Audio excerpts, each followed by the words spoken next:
So today I'll be reading from a script that I prepared due to time constraint and the amount of information that I would like to share with you guys.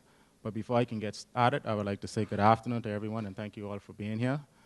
This afternoon, I will share with you the impact Hurricanes Francis, Jane, and Wilma have had on the landscape of Grand Bahama pine forests. It should be noted that the hurricane season for 2004-2005 was the most devastating season for hurricanes ever recorded for the island of Grand Bahama in almost a decade. I would like to begin by giving you an overview of the hurricane history on Grand Bahama Island. Hurricanes have hit Grand Bahama Island more than 50 times since 1871. Every 6.5 years, Grand Bahama Island is hit directly by a hurricane. However, the island is affected by hurricanes about every 2.5 years. When we take a look at the forest type on Grand Bahama Island, it is predominantly Pinus bahamensis, also called Pinus caribe varians bahamensis, which is basically the Bahamas pine. However, there are a few discrete patches of coppice forest that do occur on the island, but mainly along the western part of the island, which is this area here. Some coppice forests may also be found in small clusters mixed within the pine forest. Nevertheless, the two most common shrubs found in the understory of the pine forest are the thatch palm, which is the Thrinax maresi, and the poisonwood, which is the Motopium toxiferum. The distribution of pines on Grand Bahama Island since 2004 accounted for approximately 70.73% of the vegetation at the time on the island. These were the meteorological reports for 2004-2005 hurricane season. Hurricanes Francis and Jane, Francis which is indicated by the yellow line, and Jane indicated by the white line, resulted in the most structural damages on the east end of Grand Bahama, as well as severe storm surges and flooding. All three hurricanes, that's Hurricane Francis, Jane, and Wilma, resulted in structural damages in the western part of Grand Bahama. However, Hurricane Wilma was the most devastating of the three hurricanes because of its low central pressure system and stronger winds. Cascades were unearthed in east end and west end, and a large area of coral reef were destroyed as a result of Hurricane Wilma's strong wind force. This is the area I chose to focus my analysis on, looking at the change in vegetation on Grand Bahama Island post-hurricane. I chose to focus on this point because it is the area where vegetation mortality was the highest. We can model spatial changes across a given landscape by using techniques in remote sensing. Two remote sensing applications I have used in my analysis were the Normalized Difference Vegetation Index analysis, also known as the NDVI analysis, and the image classification analysis.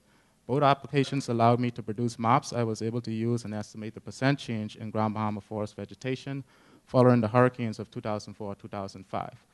It should be noted here that all images in the analysis were cloud-free images that were LANDSAT images from the USGS website.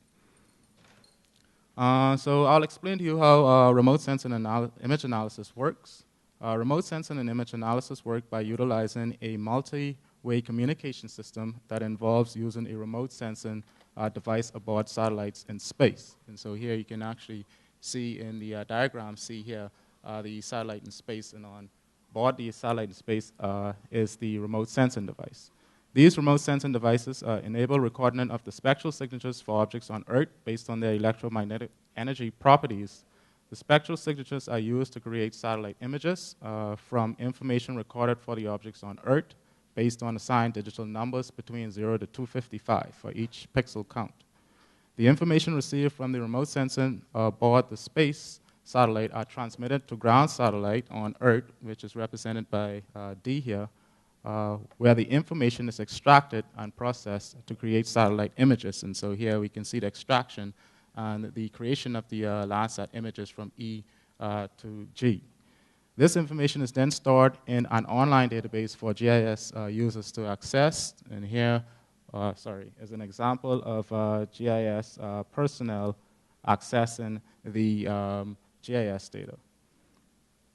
All similar objects in a given LANDSAT image have the same assigned pixel value based on their spectral signature. changes in any of the initial pixel values indicate a change in an object features. These changes can be analyzed to determine patterns of changes across a landscape. LANDSAT images can be displayed to reflect a true color composite image, which is the image that you're seeing here above the one below there. Reflect a true color composite image or a false color composite image based on various combination of bands from bands 1 through 7. The images uses a tricolor combination of 3 primary colors, red, blue, and green. In a true color composite LANDSAT image, band 3 is assigned the red color, band 2 is assigned the blue color, and band 1 is assigned the green color. Or any other color combination other than the 3-2-1 will give us a false color composite image. And this is an example of the false color composite image used in detecting vegetation change. So on to my methodology. I selected LANDSAT band 3 and 4 to use in the NDVI analysis. This allowed me to detect vegetation change. And so if you looked at the wavelength for bands 3, you see that the wavelength is red. Band 4 has a wavelength of near infrared. And the band focus here, we see band 3 focuses on chlorophyll absorption. Band 4 focuses on water discrimination. And so what happens in the NDVI analysis, a healthy set of leaves on a plant indicates that there are a lot of chloroplasts present. And in the presence of many chloroplasts, there's also a lot of water. And so what happens is that, seeing that plants tend to reflect light, invisible light, which is the light in the near infrared, the stronger the reflection of the spectral value for band 4 indicates the healthier the vegetation. And so you can actually be able to analyze that data in software such as ArcGIS. So before I could do any work in ArcGIS, I had to first prepare the LANDSAT images for analysis. I had to create a series of image mosaic for each LANDSAT image before conducting any analysis. The preparation procedure included bridging 2 or more LANDSAT images for the same year from 2 different time series. That's looking at various different months within the same given year to create a seamless mosaic image. The quality of the mosaic image was improved by assigning a new pixel depth at 32-bit and using the default cell size set at 30-meter resolution. Image quality was then enhanced using the standard deviation stretch method. For the NDVI analysis, the image analysis tool in ArcGIS 10.3 was used to detect percent vegetation change for the years 2004, 2006, and 2011. And a map showing vegetation change was produced for 2011. The LANDSAT images were all obtained via the USGS website. In addition to the NDVI analysis, I also wanted to do an assessment island-wide of Grand Bahama pine vegetation. And so an assessment of Grand Bahama pine vegetation post-hurricane was done using the supervised classification method to detect changes in Grand Bahama pine forests across the island post-hurricane 2004-2005. Training samples for objects were based on identification using true color and false color composite images to correctly identify objects on the ground for each land cover types.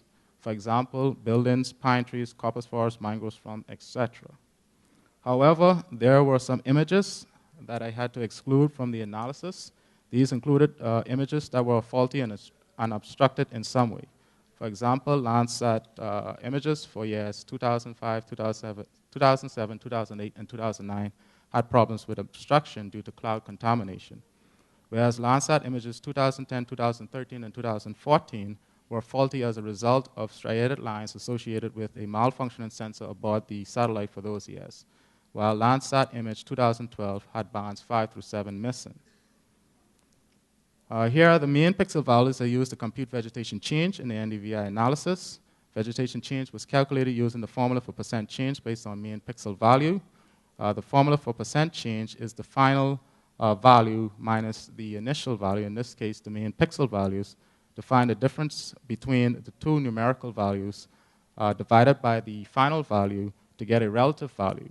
That value was then multiplied by 100 to get a percent change based on the relative value in pixel between years. From the figure here, we can see that between 2004 and 2006, there was a 3.2% decline in the overall total vegetation within the zone of impact. And between 2006 and 2011, there was a 3.6 decline as well in the overall total vegetation, whereas 6.63% of the overall vegetation was lost between 2004 and 2011. This map shows the change in the forest vegetation for 2011 based on the differences in the spectral values between Landsat images 2011 and 2004. The light color green that you're seeing on the map are areas where there are dead pine stands observed in the forest. The spectral values of the lighter color green on the map represent those for the understory species vegetation that have regenerated post-hurricane. We can see from this map that pine density was actually high pre-hurricane 2004, and so here you can actually see most of the green areas here is just basically a representation of the pine forest vegetation. Now, but pine density declined drastically post-hurricane, and again here you can see some lighter green color in those areas. That's an indication where we had actually lost pine vegetation, and so we can still see some more of the pine vegetation occurring in these spots of green areas. Oops, something is wrong here. So the photo dated in the upper left actually shows what the forest looked like on Grand Bahama pre-hurricane disturbance. And then here we can see the comparison on the 12th of January 2005, right after Hurricane Jane, Wilma, and Francis. There were a lot of trees that were toppled down. And then again, 7 years after Hurricane Jane, Wilma, and Francis, there were a lot of dead pines down on Grand Bahama, as well as a mass accumulation of dead organic debris. So when we take a look at the density of pine population for Grand Bahama pre-hurricane versus post-hurricane for 2004, pines covered approximately 577.2 square kilometer of Grand Bahama Island. That is 0.42 pines for every square kilometers. By 2006, only 390.5 square kilometer of Grand Bahama Island was covered by pines. This equates to be 0.28 pines per square kilometer. And in 2011, pine covered 371.2 square kilometers of the island. This is 0.27 square kilometers. Here we see 32.3% loss in pine vegetation 2 years post-Hurricane Jane, Wilma, and Francis, and 4.9% loss in pine vegetation from 2006 to 2011. Now, between 2004 and 2011, approximately 35.7% of Grand Bahama pine vegetation was lost as a result of mortality post-hurricane season 2004-2005. In all, the number of live pines per kilometer square on Grand Bahama Island pre-Hurricane Francis, Jane, and Wilma was really high, which we see here, 0.42 pines for every square kilometers. But the number of live pines per kilometer square declined sharply post-Hurricane Francis, Jane, and Wilma, which we can actually see here, which was 0.27 pines per square kilometers. And you can actually see the differences between the land cover for pine as it relates to pre-hurricane versus post-hurricane there. Okay. One species that surprisingly seemed to have done well was the casuarina. Here, the casuarina seems to be resilient to storm surges and hurricane wind forces. They did well in areas impacted by hurricanes of 2004-2005. This photo shows a high density of casuarina adjacent to dead pine stands. It is important to note that the casuarina is an invasive species.